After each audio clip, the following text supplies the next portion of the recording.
I have a question. What language or dialect does a dog speak? Probably dog, right? But if I were to ask you the same question maybe 3,000 to 5,000 years ago, you'd probably say, what's a dog?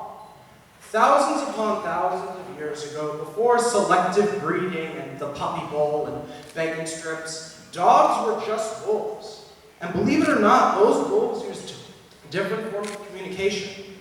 An article from Psychology Today, which inspired me to talk about this topic, spoke about how, in recorded history, wolves from geographically different parts of the world communicated differently, but could still understand each other through the way they barked.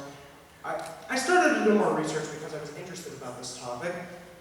And before we go deep into this, I would like to show you what I saw from Psychology Today. Quote, they said, science has shown that virtually all dogs can also understand the dog's barks of other dogs, regardless of where they come from. However, dogs' common ancestors communicated differently than them, almost to the extent of two different sides of the world not understanding each other due to their region-specific native tongue. Through their tones of barks and growls, they could understand each other's wants and feelings. However, nowadays, the different forms of barking no longer exist.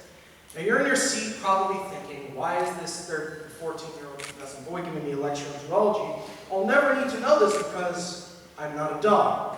But what if I told you that humans are going to be just like dogs through language and even culture? Hear me out, because by the time you walk out of this auditorium, Forethought, you'll be thinking, wow, dogs are really teaching us a lot about the refugee crisis. It sounds crazy, but stay with me on that idea. Okay, so before we can go about this crazy thought, let's talk about how dogs are very similar to us in culture. And just like dogs, humans come in all shapes and sizes from different countries, different colors, and even different opinions about life. We all know that there are different sizes and breeds for dogs, but you probably didn't ever think that dogs have strong opinions. Another way that, and through those strong opinions, they also have strong emotions. Let's talk about emotions first.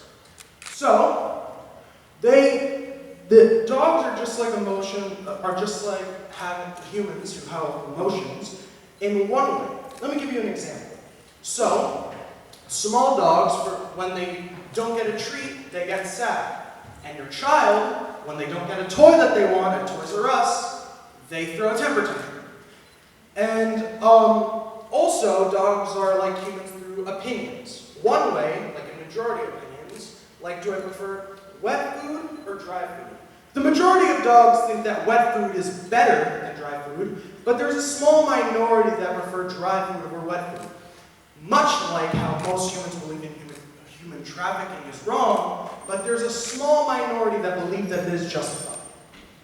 Another way that dogs are like humans in opinions are you split 50-50 decisions. Like, for dogs, should I go get the ball or should I go take a nap? And also, humans are like that through their political views. Americans, for example, like Democrats and Republicans.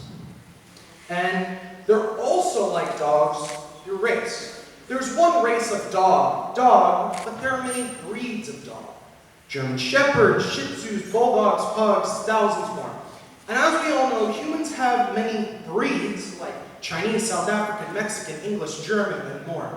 But no one can ever talk about how humans have one classification, just like dogs. Human. Bill Nye, Bill Nye the science guy, said, quote, for humankind, there's really no such thing as race. There's different tribes, but not different races. We're all one species. And as humans, we are all connected, fighting for the same cause, the future of mankind. We can talk about that later, but now that we've got that out of the way, we can now talk about why humans are slowly becoming like dogs through language and culture. The moment you've been all been waiting for. I'm sure you're thinking, this man is so deep for me. What is he saying? I know. Okay, so let's do this. There are thousands of languages on Earth. In fact, there are over 6,500 languages on Earth spoken to this day.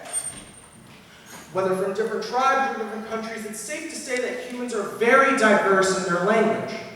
But most of these languages will not be dead in not 500 years, not 300, but only 100. Crazy, right?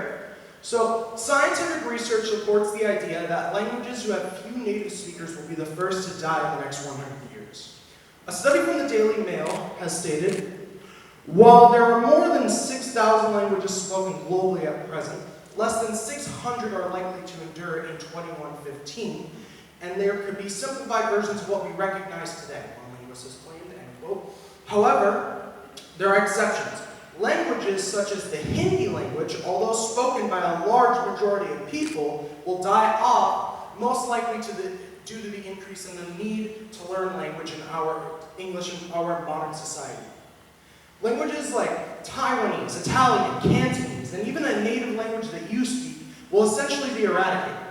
So to put this into perspective for you, Forethought, Psychology Today has also estimated through geographic and linguistic research only 10 languages will survive in the next 100 years. Japanese, Mandarin, English, Spanish, French, Arabic, Hindi, Russian, Portuguese, and Indonesian. Because there will only be 10 languages left in the world in the next 100 years, people will be more subject to learn about these languages and how to speak it to connect more. But oh wait, in 500 years, only 6 languages will exist because of the want to invade countries and one language overpowering another in these specific regions. The 6 languages will most likely be English, French, Spanish, Arabic, Russian, and Mandarin.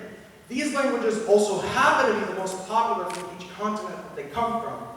But by the time it's 2500, you won't recognize a lot of each language because of slang. So the English language, for example, words like lit and selfie may actually be day-to-day phrases in the next 5 centuries. So let's set it up one more time. What about in 1,000 years? Who knows?